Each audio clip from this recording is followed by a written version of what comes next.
give you some good news, though. I'll give you some good news. God always inspects the giver before he inspects the gift. Look, y'all don't got on giving fire like I'm giving my tithe. Hey, I'm giving my tithe.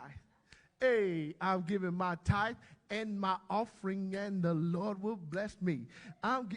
Y'all just showing out. I'm giving my tithe. And then the Lord, he don't even look at your money because the earth is the Lord's and the fullness thereof. He owns a cattle on 1,000 hills. He don't need your money. What the Lord is looking at, he looks past your little dollars and looks at your heart.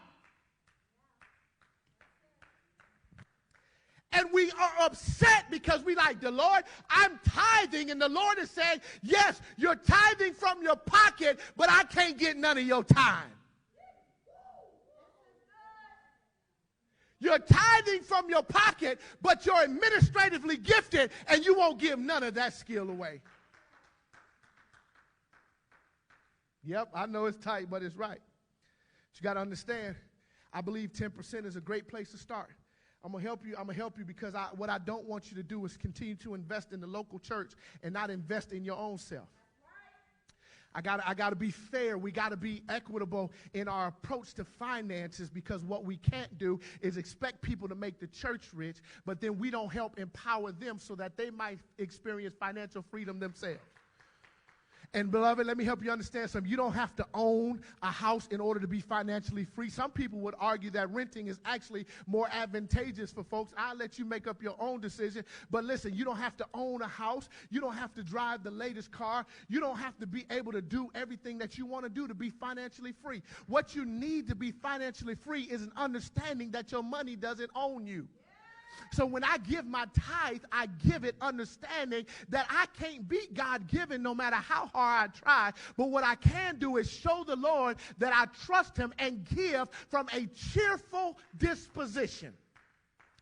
When you give a tenth of the whole, the tenth of a whole is a representative of the whole. Therefore, God is committed to blessing the whole just because you trusted him with the tenth. But here's something that you also need to know, because I want to be practical in this teaching. There's a philosophy or this format that you can follow in your own life. It's the 10-10-80.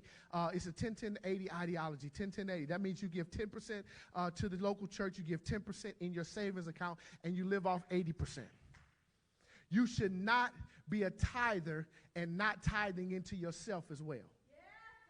I know this is difficult because, like, well, why am I tithing to myself? Because you want to be a good steward over what God has entrusted you with. Now, some of you may not be able to start off at the 10% clip because, let's just face it, your budget ain't set up for that. So the challenge is start somewhere. Deacon Calvin said something this morning in the men's class. He said he quoted Mark Twain, and he talked about in order to get where you want to go, you actually have to start.